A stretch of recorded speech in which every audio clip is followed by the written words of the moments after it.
لبیک اللہم لبیک۔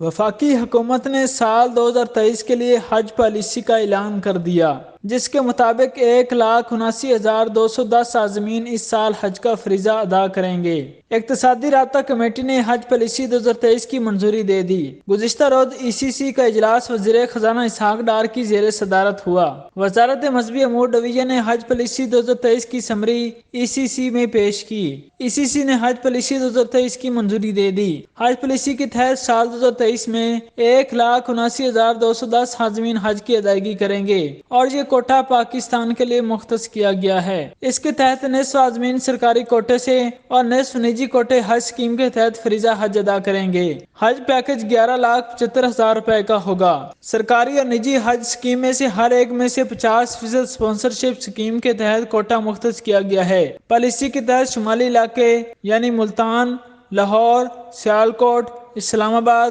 رحیم یار خان، فیصل آباد اور پشاور کے لیے 11,75,000 روپے اور جنوبی علاقے کراچی، سکھر اور کوئٹہ کے افراد کے لیے 11,65,000 روپے حج اخراجات پیکج ہوگا۔ حکومتی حج کوٹے کی اسپانسرشپ اسکیم کے تحت 19 کروڑ 40 لاکھ ڈالر جمع ہونے کی توقع ہے، جبکہ نجی شعبے سے 25 کروڑ ڈالر جمع ہوں گے۔ سرکاری حج کی اسکیم پہلے آئیے پہلے پائیے کی بنیاد پر ہوگی۔ مردم شمارے کے لیے 12 ارب اور قومی غربت گریجویشن پروگرام کے لیے 3 ارب 24 کروڑ 40 لاکھ کی ضمنی گرانٹ منظور۔